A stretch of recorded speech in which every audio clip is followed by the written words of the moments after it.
السلام عليكم ورحمة الله تعالى وبركاته. لا يحل الكلام إلا بعد الصلاة والسلام على سيدنا محمد خير البشرية الجمعاء. إلا كنت أول مرة كتشوف هذه القناة هذه فكندعوك أنك تشترك معنا في القناة وتفعل الزر ديال الجرس وتدعمنا بواحد الزر ديال اللايك وندخلوا في الموضوع. عندنا ثلاثة الأخبار على ثلاثة اللاعبين في هذا الفيديو. غادي نهضروا على القائد حكيمي، وغادي نهضروا على اللاعب زياش، وغادي نهضروا على الماتش الكبير اللي داروا مزراوي، أول ماتش ليه مع المان يونايتد. إذا نفتتحوا هذا الفيديو هذا على الخبر ديال حكيمي. تبارك الله ما شاء الله على هذا اللاعب الكبير، 25 عام فقط وكيشد القيادة ديال باريس سان جيرمان. ودابا المشكل هو ان باريس سان جيرمان عامره بالنجوم، ولكن باش تشد القائد ديالهم هو 25 عام. عرف راسك، راك سميتك رحيمي واحسن ظهير ايمن في العالم. بعد التألق ديالو مع المنتخب الوطني المغربي في الاولمبياد ديال باريس، وشفنا كاملين الدور الكبير اللي داروا حكيمي كقائد المجموعه وقائد الفريق الاولمبي في المنتخب الوطني المغربي في هذه الاولمبيات هذو.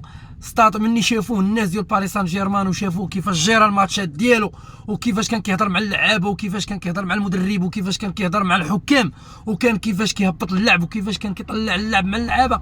عارفوا بالله راه مشروع ديال القائد ديال اي فريق غادي يلعب فيه. من طبيعه الحال تكون قائد وانتايا درتي اولمبيات بهذا المستوى هذا، وعرفتي كيفاش تجيري الماتشات ديالك كاملين. كيبقى حكيمي تبارك الله احسن لاعب مغربي على مر التاريخ. هو حكيمي، راه واخا يقول لي شي واحد اللي قال لي حكيمي كيبقى احسن لاعب ديال المنتخب الوطني المغربي على مر التاريخ. 25 عام تبارك الله وكيوصل لهذا المستوى هذا باش يكون قائد ديال باريس سان جيرمان وباش قائد ديال المنتخب الوطني. وماشي بعيد ان نشوفوه قائد حتى في المنتخب الوطني المغربي مع وليد الركراكي، في الظل ديال شنا المشاكل اللي كيمر منهم زياش. ان ما يقدرش يكون، ما عرفناش حنا واش اصلا زياش غادي يكون في الماتشات الجايين ولا ما غاديش يكون مع المنتخب الوطني، في الظل التالق ديال بزاف ديال اخوماش ديال بزاف تلاقي في المركز ديال زياش ديال دياز. المهم مع حكيمي كيبقى واحد من احسن اللاعبين المغاربه على مر التاريخ. وصراحه خاصو يرجع، خاصو يبدل الاجواء ديال باريس، خاصو يرجع للفرقه ديالو ريال مدريد. الا لقى البلاصه ديالو في ريال مدريد فراه غادي يكون ربح كبير الفريق ديال ريال مدريد، وغادي يكون ربح كبير للفرقه ديال المنتخب الوطني. وكنقول لكم راه عنده غير 25 عام. 25 عام حنا عندنا راه باقي، راه قال لك باقي هو كيلعب في الهوات. عرفتي 25 عام وتكون قائد ديال مجموعه فيها غير ترسانه ديال اللاعبين الكبار في باريس سان جيرمان. عرف راسك، راك سميتك حكيمي صراحه. اذا كنتمناو حظ موفق للاعب ديالنا حكيمي. وندوزو دابا اللاعب زياش، اللي صراحه زياش كيمر من اسوأ الايام ديالو. ما عرفناش هاد زياش هذا واش العقل ديالو مشتت ما بين انه يبقى لاعب في غالاتا سراي التركيه ولا انه يمشي للدوري السعودي. عرفتي راه مشتت، راه كيلعب ما عندوش العقل ديال كاع ديال اللعب. ما عرفناش زياش مالو، مني جا من قطر وهو ما مشتت، ما عارف فين يحط بلاصتو، ما عارف يلعب، ما عارف ما قادرش انه يرجع المستوى ديالو اللي كان. واي مدرب كيجي انه كيحطو احتياطي ولا ما كيعولش عليه ولا وعنده كتوقع عليه واحد القضيه اخرى، هو ان زياش كيكونوا عنده بزاف ديال الاصابات هي اللي كتخليه انه ما يلعبش المباريات كاملين مع كيخوي البلاصه ديالو اللاعبين كبار والاخرين. والمشكله هو ان دوك اللاعبين فاش كيدخلوا فاش كيدخلهم المدرب انه كيقدموا مستويات كبيره وكيماركيو الاهداف وكيعطيو دي اسيست، والبلاصه ديال زياش كتمشي ليه. شفنا ان المدرب ديالو مابقاش كيلعبوا ولعب بلاصتو واحد المدرب، واحد اللاعب اخر. هذا اللاعب انه ماركا وعطى اسيست وخدا البلاصه لزياش. نصيحه لزياش انه يقلب ليه على بلاصه اخرى فين يلعب. راه لا بقى تما راه غادي تقتل. وحنايا في حاجه لزياش، واخا يكون رومبلاسون بلاصه اخو ماش، ولكن حنا راه صراحه في حاجه الزياش انه يبقى كينافس ويبقى تحت من اخو ماش دابا هو اللي عنده الاحقيه انه يلعب.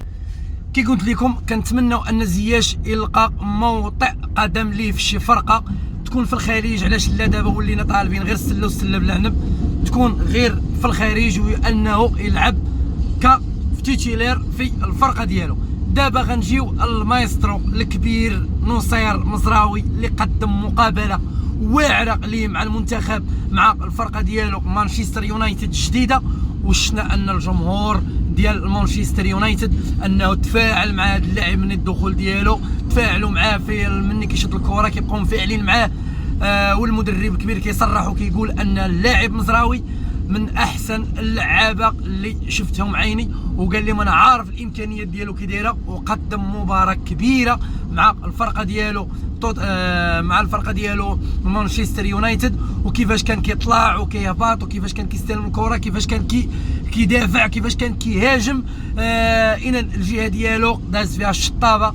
اذا نصير مزراوي قدم مباراه كبيره، وتهنى من بايرن ميونخ ان كان كيضرب فيها بزاف، وكنتمنوا ان اللاعب ديالنا ما يبقاش حتى هو يضرب فيها. ما عرفناش علاش اللعابه المغاربه كيضربوا بزاف مع ما عرف زجاجيين كاملين، زجاجيين كاملين دايرين بحال الجاج. هاد اللاعبين المغاربه غير كضربوا كيضرب، ما عرفتش علاش. واش اخويا ما كياكلوش مزيان ولا ما كينعسوش مزيان ولا ما كيترينوش مزيان، والله ما عرفت.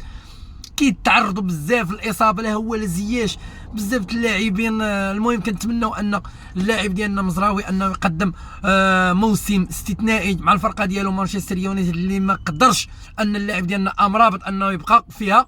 وشنا ان اللوائح ديال مانشستر يونايتد عرفات تشطيب على اللاعب الكبير امرابط غاديه. المهم كنتمنوا مسيره موفقه اللاعب ديالنا نصير مزراوي مع الفرقه ديالو الجديده، اللي ان شاء الله غادي يكون حتى هو ربح كبير للمنتخب الوطني المغربي في ظل التالق بزاف ديال اللعابه كبار في الاولمبيات. ووالد الركراكي دابا راه عنده واحد الترسانه من اللاعبين. اذا كنتمنوا مسيره موفقه لجميع اللعابه المغاربه اللي محترفين مع اي فرقه فين ما كانت على بقاع هذا العالم هذا. وإلا بقيتي معنا حتى لهنا ما تنساش انك تشترك معنا في القناه وتفعل الزر ديال الجرس ودعمنا بواحد اللايك باش نزيدوا نطوروا من هذا المحتوى هذا. السلام عليكم ورحمه الله. السلام عليكم ورحمه الله تعالى وبركاته.